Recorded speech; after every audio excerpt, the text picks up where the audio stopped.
The admiral reads the intelligence report at 0800 hours on November 5, 1941. Admiral Isoroku Yamamoto sits in his cabin aboard the battleship Nagato, anchored at Hiroshima Bay, reviewing final preparations for an operation he believes will doom his country.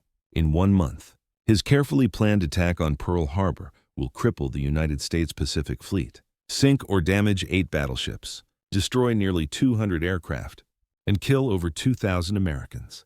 The tactical success will be total. The strategic consequences will be catastrophic. Yamamoto knows this. He has studied at Harvard, served as naval attaché in Washington, traveled across America observing its industrial capacity and cultural character.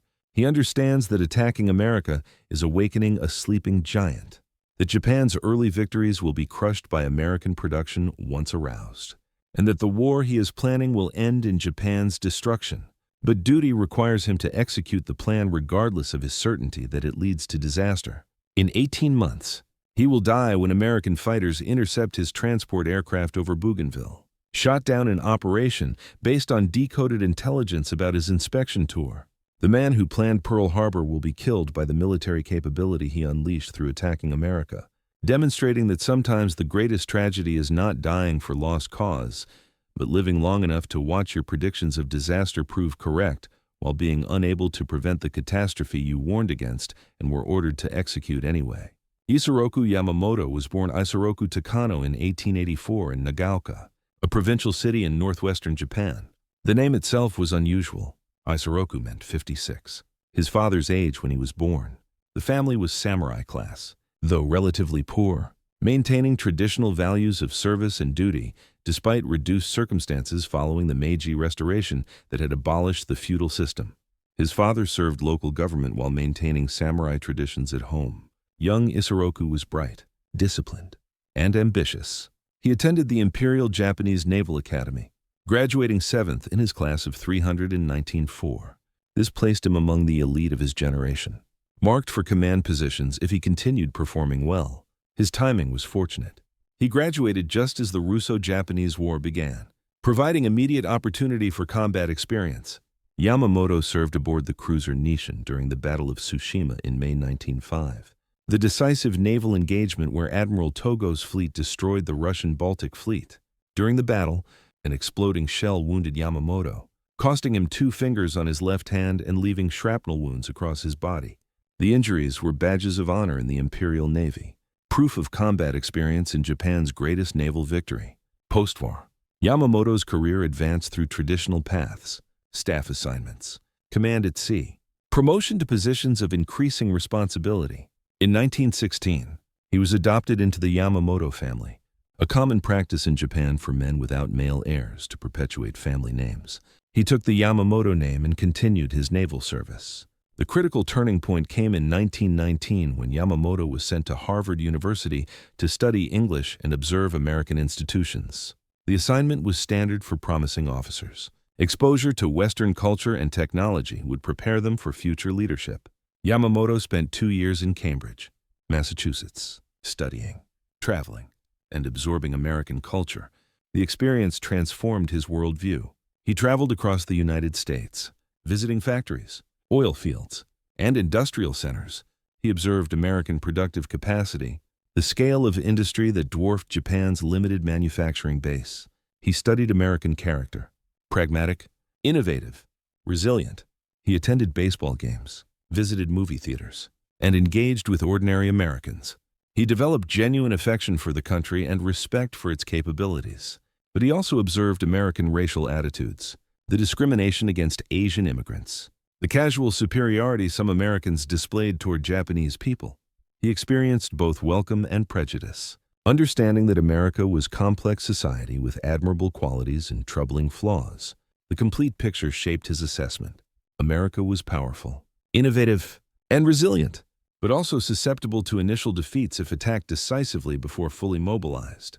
Yamamoto returned to Japan in 1921, convinced that war with America would be catastrophic for Japan unless fought in a specific way. A devastating initial blow followed by defensive perimeter that would make reconquest too costly for American public to accept. The strategy required perfect execution, total surprise, overwhelming victory in opening battle. Then defensive war of attrition that would exhaust American will before American production destroyed Japan's forces. Through the 1920s and 30s, Yamamoto advocated for naval aviation as the decisive weapon of future warfare. He commanded aircraft carriers, developed doctrine for carrier operations, and pushed for expanding naval air power. His advocacy was controversial. Battleship admirals dominated the Navy, and they resisted diverting resources to aircraft carriers that challenged their dominance. But Yamamoto was supported by Emperor Hirohito and by naval aviation advocates who recognized that aircraft carriers would revolutionize naval warfare. By the mid-1930s, Yamamoto's vision was being implemented. Japan built multiple carriers, developed advanced naval aircraft, and trained pilots in doctrine that emphasized aggressive carrier operations. Yamamoto served as Vice Minister of the Navy from 1936 to 1939, a political position that involved navigating complex relationships between Navy, Army, and civilian government. He opposed the tripartite pact with Germany and Italy, arguing that alliance with Germany would alienate America and Britain. Forcing Japan into war against enemies with combined industrial capacity Japan could not match. His opposition was noted but overruled. In 1939, Yamamoto was appointed Commander-in-Chief of the Combined Fleet, the highest operational command in the Imperial Navy. The appointment was partly reward for distinguished service, but also political calculation. Placing him at sea reduced his ability to oppose government policy, while keeping him in position where his expertise would be valuable if war occurred. By 1941, war with America seemed inevitable. Japan's occupation of French Indochina prompted American oil embargo that threatened to strangle Japan's military. Without oil, Japan's fleet could not operate, its air force could not fly, and its economy would collapse. The choices were capitulating to American demands by withdrawing from China and Indochina, or seizing oil-rich territories in Dutch East Indies. Seizing territory meant war with America and Britain. Yamamoto believed war was a strategic mistake, but was ordered to plan operations assuming war was inevitable. His assessment was bleak. In the first 6 to 12 months of war against the United States and Great Britain, I will run wild and win victory after victory. But if the war continues after that, I have no expectation of success. The statement was accurate prediction based on careful analysis. Japan could win early victories through superior readiness and training, but American industrial capacity would overwhelm Japan once mobilized. The Pearl Harbor attack plan was Yamamoto's attempt to implement the only strategy that might work. Devastating surprise attack destroying American battleship fleet, buying time for Japan to seize territories and establish defensive perimeter, hoping Americans would accept negotiated peace rather than commit to multi-year reconquest campaign. The plan was brilliant tactically and desperate strategically, the work of man who understood he was executing orders that would doom his country but could not refuse without dishonoring himself. The planning was meticulous. 6 carriers would launch over 350 aircraft in 2 waves against Pearl Harbor on Sunday morning, when American forces would be least alert. The targets were battleships moored along Ford Island, aircraft parked at airfields, and support facilities. The goal was sinking or disabling every battleship in Pacific Fleet, destroying American air power in Hawaii, and creating 6 months window for Japanese expansion. The risks were substantial. The carriers had to cross 3,000 miles of North Pacific without detection. If discovered, the attack would fail and carriers would be vulnerable to American counterattack. The operation required perfect weather, precise navigation, and operational security. Any failure would alert Americans and potentially destroy the striking force. But Yamamoto believed the risks were acceptable because the alternative was equally grim. Waging war against America without eliminating its Pacific Fleet meant fighting from disadvantage that would worsen as American production accelerated. The surprise attack was gamble, but doing nothing was guaranteed slow defeat. On December 8, 1941, Japan time, the attack succeeded beyond expectations. American forces were surprised completely. 8 battleships were sunk or damaged, over 180 aircraft destroyed, over 2,000 Americans killed. Japanese losses were minimal: 29 aircraft, 5 midget submarines, fewer than 100 casualties. The tactical victory was total. Yamamoto's reaction was reportedly somber. He had succeeded in his mission, but understood the strategic implications. He had awakened the sleeping giant. American production would accelerate. American resolve would harden. The 6-month window he predicted would close, and then Japan would face enemy it could not defeat. The first 6 months validated his tactical genius. Japanese forces conquered Philippines, Malaya, Singapore, Dutch East Indies, and advanced across the Pacific. The victories seemed to confirm Japan's invincibility, but Yamamoto knew they were temporary. At Midway in June 1942, American carriers destroyed 4 Japanese carriers, eliminating the striking force that had attacked Pearl Harbor. The Japanese advance was stopped. The defensive perimeter was established but would soon be contested. Through 1942 and into 1943, Yamamoto directed defensive operations from Combined Fleet Headquarters. The war was turning against Japan as he had predicted. American production was overwhelming Japanese capacity. New carriers, aircraft, and ships were arriving monthly. Japanese forces were retreating. Losing battles through attrition they could not replace. Everything was proceeding as Yamamoto had warned. In April 1943, Yamamoto planned inspection tour of forward bases in the Solomon Islands. The purpose was boosting morale among frontline units by demonstrating High Command's presence and commitment. The tour was scheduled with precise times and locations, transmitted via encrypted messages that Japanese authorities believed were secure. But American codebreakers had broken Japanese naval codes. Every message regarding Yamamoto's itinerary was decrypted and analyzed. The intelligence reached Admiral Chester Nimitz, who authorized operation to intercept and kill Yamamoto. The authorization came from highest levels. Killing enemy commander-in-chief was legitimate military operation, but required political approval because of its significance. On April 18, 1943, 16 P-38 Lightning fighters departed Guadalcanal on intercept mission. The flight was precisely planned. 8-hour round trip at extreme range, requiring extra fuel tanks and careful navigation. The fighters were to intercept Yamamoto's transport aircraft over Bougainville, shoot it down, and return before being caught by Japanese fighters. At 0935 hours, the P-38s intercepted 2 Mitsubishi G-4M Betty bombers carrying Yamamoto and his staff, plus 6 Zero fighter escorts. The engagement was brief and decisive. The American fighters attacked from surprise, shooting down both bombers. Yamamoto's aircraft crashed in the jungle. He was killed either by gunfire during the attack or in the crash. His body was recovered the next day, still seated, sword at his side, showing bullet wounds consistent with strafing. The Japanese military delayed announcing Yamamoto's death for over a month, conducting state funeral in June 1943.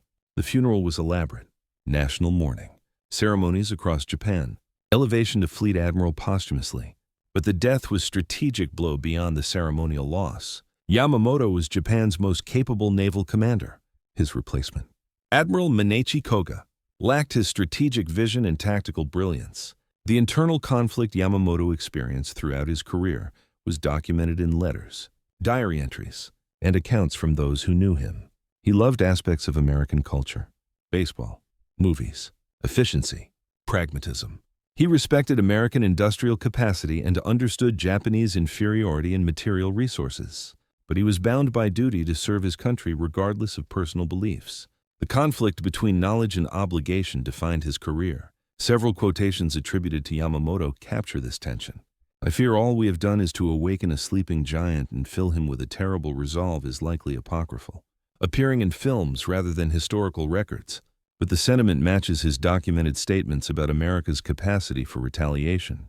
His verified statement about running wild for 6 to 12 months before facing disaster was accurate prediction based on analysis unclouded by wishful thinking. The question of whether Yamamoto could have refused planning Pearl Harbor or resigned rather than executing operation he believed was a strategic mistake has been debated. In Japanese military culture, resignation over policy disagreement was not a viable option. The alternative to executing orders was ritual suicide to protest policy, an act that would accomplish nothing except removing his expertise when war occurred regardless. Yamamoto chose to serve, execute the plan brilliantly, and hope that his initial victories might somehow lead to negotiated settlement rather than total war. The hope was unrealistic. Pearl Harbor ensured total war. American public opinion was unified by the attack. Political opposition to war evaporated. Industrial mobilization accelerated. Yamamoto had calculated correctly that America would respond with terrible resolve, but had miscalculated whether Japan could achieve anything by starting the war rather than accepting American demands. The choice was between capitulation and destruction. Yamamoto chose destruction on orders, executed it brilliantly, and died watching his predictions of disaster unfold. The American decision to target Yamamoto specifically was controversial then and later. Killing enemy commanders is legitimate warfare, but using code-breaking to assassinate specific individuals raised questions about precedent and retaliation. Would Japan attempt similar operations against American commanders? Would the operation compromise code-breaking if Japan realized their codes were broken? The decision was made that killing Yamamoto was worth the risks. The operation's success validated the decision in narrow tactical sense. Yamamoto was dead. Japan lost its most capable commander, and American code-breaking remained secret. But the broader strategic impact was minimal. Japan continued fighting for 2 more years. Yamamoto's death did not change war's trajectory because that trajectory was determined by industrial capacity, not individual commanders. At 0800 hours on November 5, 1941, Yamamoto reviewed plans for operation he knew would doom Japan. He understood attacking America was strategic error. He understood initial victories would be reversed by American production. He understood his country was choosing war it could not win. But duty required executing the plan regardless of personal beliefs. The conflict between knowledge and obligation was resolved in favor of obligation because he was military officer trained to serve regardless of whether orders were wise. Admiral Isoroku Yamamoto, the architect of Pearl Harbor who predicted Japan's destruction, lived long enough to watch his predictions begin proving correct before being killed by the military he had attacked. His internal conflict? Loving American culture while being duty-bound to wage war against America, exemplified the tragedy of competent men serving flawed strategies, of brilliant tacticians executing strategic mistakes, and of officers who understand their orders are leading to disaster but cannot refuse without betraying everything their culture taught them about duty and honor. The man who planned the attack that awakened the sleeping giant was destroyed by the giant he awakened, demonstrating that tactical brilliance cannot overcome strategic folly, that winning battles matters less than choosing which wars to fight, and that sometimes the greatest curse is being intelligent enough to predict disaster while being duty-bound to execute the plans that create the catastrophe you warned against but could not prevent because refusing orders would have meant abandoning everything you were trained to be. Yamamoto served his country by destroying it, predicted its doom while executing its strategy, and died knowing he was right about the outcome but unable to change the path that led to it.